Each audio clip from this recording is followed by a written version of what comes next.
वंदे मातरम। जय मातृभूमि, भारत माता की जय। साथियों, हमारा गौरवशाली इतिहास हर पल, क्षण क्षण एवं कण कण में हमारे इर्द गिर्द ही बिखरा हुआ है, किंतु दुर्भाग्य से हम उस इतिहास को इस कदर नजरअंदाज कर देते हैं कि वह हमें दिखाई तक नहीं देता।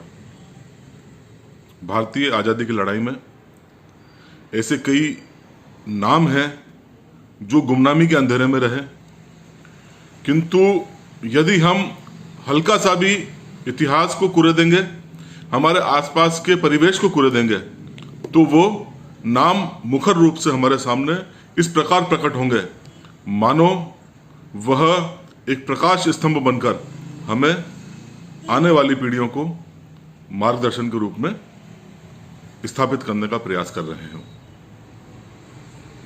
आप यदि पश्चिमी बंगाल से हैं, पश्चिमी बंगाल में भी यदि आप कलकत्ता से हैं और आपसे कहा जाए कि बीबीडी बाग को जानते हैं, तो शायद ही आप में से कोई हो जो इनकार कर दे, क्योंकि बीबीडी बाग एक ऐसी महत्वपूर्ण इमारत है पश्चिमी बंगाल की, कलकत्ता की, जहां न केवल शासन का सचिवालय है राज्य सरकार का, बल्कि मुख्यमंत्री का कार्यालय भी वहीं है।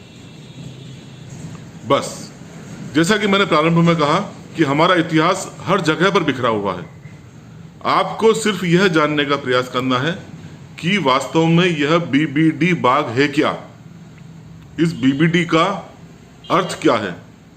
यदि आपने उस अर्थ को जानने का प्रयास किया तो निश्चित रूप से आप उस गौरवशाली इतिहास को जान जाएंगे जहां हमारे तीन महत्वपूर्ण क्रांतिकारी बी बिनोय, बी बादल और डी दिनेश, तीन महत्वपूर्ण क्रांतिकारियों ने आज़ादी की लड़ाई में अपना महत्वपूर्ण योगदान दिया। तो बीबीडी यानी भारत के क्रांतिकारी इतिहास के तीन महत्वपूर्ण क्रांतिकारी, तीन महत्वपूर्ण नाम, भगत सिंह, सुखदेव एवं राजगुरु। ये एक त्रयी यदि क्रांतिकारी इतिहास में देखी जाती है तो निश्चित रूप से विनय, बादल एवं दिनेश की त्रयी भी हमारे क्रांतिकारी इतिहास में एक महत्वपूर्ण आभा मंडल बनकर चमकती दिखाई देती है। एवं यही कारण है कि आज बीबीडी बाग नामक महत्वपूर्ण इमारत, महत्वपूर्ण स्थली, इन तीनों क्रांतिकारियों की यादों को समेटे हुए आज भी इतिहास के पन्नों की झलक हमें देती है। इन्हीं तीनों में डी अर्थात दिनेश गुप्ता, मातृभूमि सेवा संस्था, आज इनकी जन्म जयंती पर इनके परिचय रूपी अमृत से आपको सराबोर करना चाहती है। दिनेश गुप्त जी का जन्म मुंशीगंज जिले में जोशोलोंग नामक ग्राम में हुआ, जो वर्तमान में बांग्लादेश में स्थित है। ढाका कॉलेज बंगाल में इन्होंने अपनी स्नातक की पढ़ाई के लिए दाखिला लिया। प्रारंभिक शिक्षा वहीं ग्राम में संपन्न की थी। एक क्रांतिकारी मन निश्चित रूप से पढ़ाई के प्रति ज़्यादा आकर्षित नहीं था, क्योंकि एक बड़ा लक्ष्य लेके चलना था, भारत माता को गुलामी की बेड़ियों से मुक्त कराना था। अतः ढाका कॉलेज में अध्ययन के दौर में ही इन्होंने बंगाल वॉलंटियर्स की सदस्यता ग्रहण कर ली। बंगाल वॉलंटियर्स के बारे में यदि मैं आपको बताना चाहूँ, 1928 में जब कांग्रेस का कलकत्ता अधिवेशन होना था, तो नेताजी सुभाष चंद्र बोस द्वारा गठित सक्रिय कार्यकर्ताओं की एक संगठन, जो कि एज ए वॉलंटियर अपने कार्य दे पाए संस्था को, संगठन को, तो 1928 में बंगाल वॉलंटियर्स के माध्यम से यह भारत की आज़ादी की लड़ाई से जुड़ गए। नेताजी सुभाष चंद्र बोस के प्रत्यक्ष संपर्क में रहे, क्योंकि उन्हीं के द्वारा एक निर्मित संगठन के ये सक्रिय सदस्य थे। कुछ समय बाद इन क्रांतिकारियों को यह एहसास हो चला, हालांकि स्वयं नेताजी सुभाष चंद्र बोस को भी ये एहसास हो चला था कि जो आज़ादी की लड़ाई में जिस राह को ये देखते हैं, निश्चित रूप से यह राह वह नहीं है जो कांग्रेस की राह दिखाना चाहती है। अतः कांग्रेस की राह से इन तमाम क्रांतिकारियों ने अपनी एक अलग राह चुनी एवं और अधिक सक्रिय तरीके से क्रांति के माध्यम से, क्रांतिकारी गतिविधियों के माध्यम से भारत को अंग्रेजों के चंगुल से मुक्त कराने के इन क्रांतिकारियों ने प्रयास तेज कर दिए। अतः बंगाल वॉलंटियर्स और अधिक उग्र संगठन के रूप में परिवर्तित हो गई एवं अब इनका जो सबसे महत्वपूर्ण लक्ष्य था वो यह था कि जितने भी कुख्यात ब्रिटिश अधिकारी हैं जिन्होंने नाक में दम कर रखा है भारतीय मासूम रियाया के, उन्हें गिन गिन कर समाप्त किया जाए। एक बड़ा उद्देश्य भारत की आज़ादी वो तो पूर्ण होगा तब होगा, लेकिन ये जो छोटे छोटे उद्देश्य हैं, छोटे छोटे कंटक ग्राहक हैं, इनको यदि हम रास्ते से हटाते जाएंगे तो हमारे क्रांतिकारियों के लिए और आम जनता के लिए जीवन ज़्यादा सहज होगा। ऐसा मानना था दिनेश गुप्ता एवं इनके क्रांतिकारी साथियों के माध्यम से। अतः इन्होंने नए नए युवकों को प्रशिक्षित करने का कार्य किया। इनके प्रशिक्षण में कई ऐसे साथी तैयार हुए जिन्होंने प्रण लिया क्रांतिकारी गतिविधियों के माध्यम से ऐसे कुख्यात ब्रिटिश पुलिस वालों को उनकी हत्या करने का।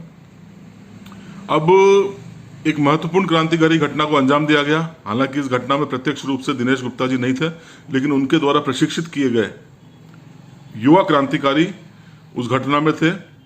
डगलस, बर्ज एवं पेडी, 3 कुख्यात ब्रिटिश पुलिस वालों की इन युवा क्रांतिकारियों ने हत्या कर दी।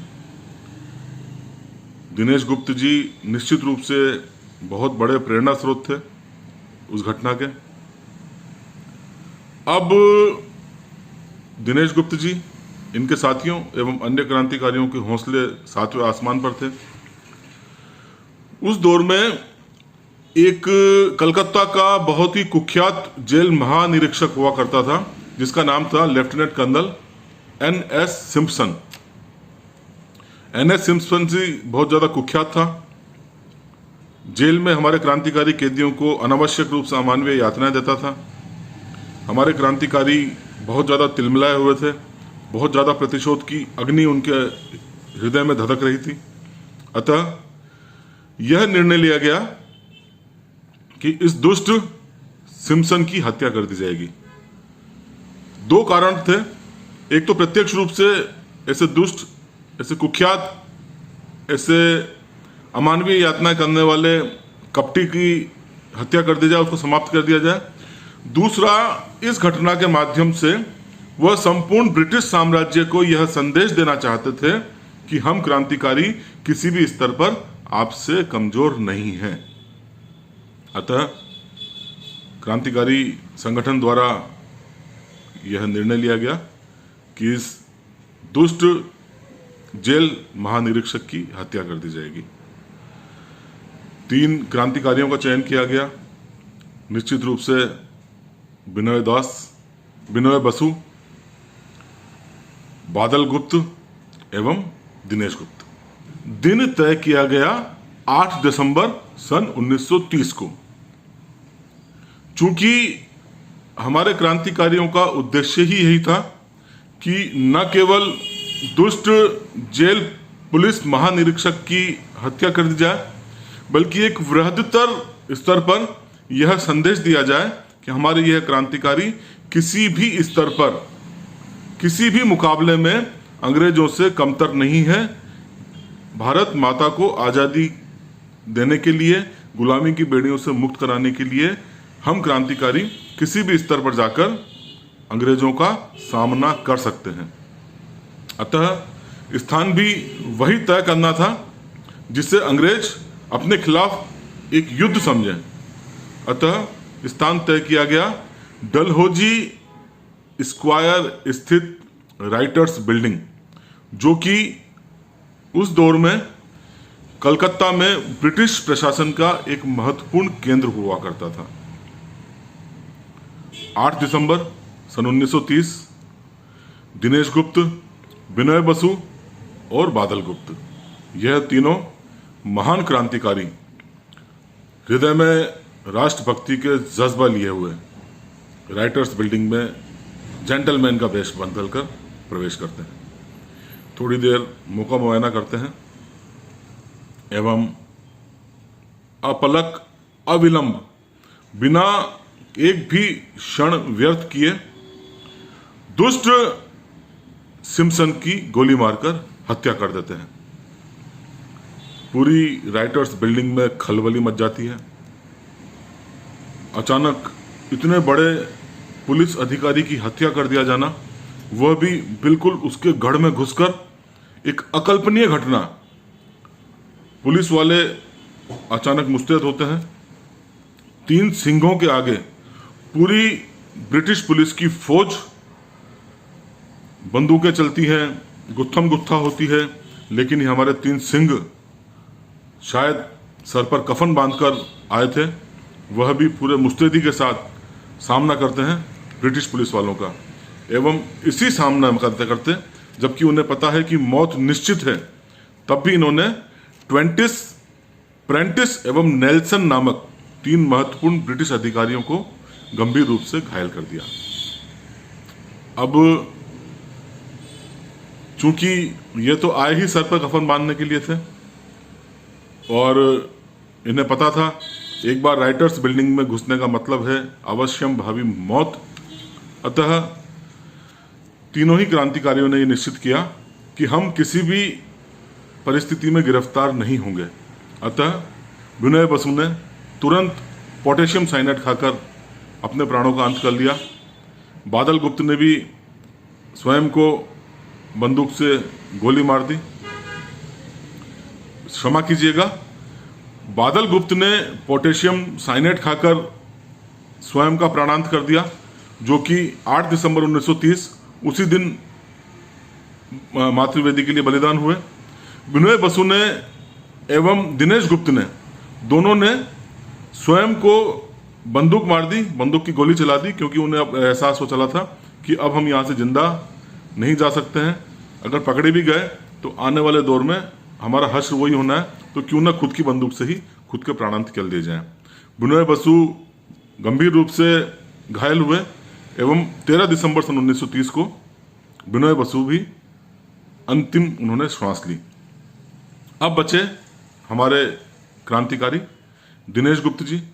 दिनेश गुप्त जी भी हालांकि बहुत ही घातक रूप से घायल हुए थे, लेकिन यह बच गए एवं इलाज के उपरांत इन्हें अलीपुर जेल डाल दिया गया, जहां पर मुकदमा चला एवं मुकदमे के पश्चात 7 जुलाई सन 1931 को इनको भी फांसी दे दी गई। इस प्रकार दिनेश गुप्त जी ने भी मातृवेदी पर अपने प्राणों की आहुति दे दी 7 जुलाई सन 1931 को। अब अलीपुर जेल में उस दौर में रहना जब इन्हें पता है कि शीघ्र ही इनको फांसी दी जानी है, तब भी यह चुप नहीं बैठे। अपनी बहन को इन्होंने पत्र लिखे, अमी सुभाष बोलची। बहुत ही महत्वपूर्ण पत्र रहे ये। एक क्रांतिकारी जिसको फांसी के फंदे पर लटकना हो और वह जेल में रहकर जेल के जो अव्यवस्था है उस पर भी बोल रहा है। उन्होंने अलीपुर जेल के ही आलोचना स्वरूप कई पत्र भी लिखे, जिन पत्रों में इन्होंने अपने ऊपर होने वाले शोषण का एवं हमारे असंख्य जो कैदी थे वहाँ रह रहे थे, उनको जो अव्यवस्थाओं का सामना करना पड़ता था, उसका भी उन्होंने मुखर रूप से जिक्र किया। यह था जज्बा हमारे इस महान क्रांतिकारी का। बहुत बड़ा नाम था क्रांति का। निश्चित रूप से कलकत्ता बंगाल के क्रांतिकारी संगठन में एक बहुत बड़े रिक्त स्थान के रूप में इन तीनों क्रांतिकारियों का चला जाना था। अतः प्रतिशोध की धधकती ज्वाला हमारे महत्वपूर्ण क्रांतिकारी कन्हैयालाल भट्टाचार्य के हृदय में धधक रही थी। अतः उन्होंने प्रतिशोध के फलस्वरूप वो दुष्ट जज जिसने दिनेश गुप्त को फांसी की सजा सुनाई थी, मिस्टर गार्लिक, उसी की कोर्ट में जाकर उसको बंदूक से गोली मारकर उसकी हत्या कर दी एवं अपने साथी दिनेश गुप्त की मृत्यु का बदला लिया। ये था हमारा एक स्वर्णिम क्रांतिकारी इतिहास, जिसकी झलक आज भी बीबीडी बाग में हमें दिखाई देती है लेकिन दुर्भाग्य से आज की हमारी इस युवा पीढ़ी को समय ही नहीं है कि हम थोड़ा सा भी इन पन्नों को खंगालें एवं हमारे क्रांतिकारियों से अवगत हो पाए। मातृभूमि सेवा संस्था ऐसी महान विभूति को शत-शत नमन करती है। वंदे मातरम। जय भारत, जय हिंद।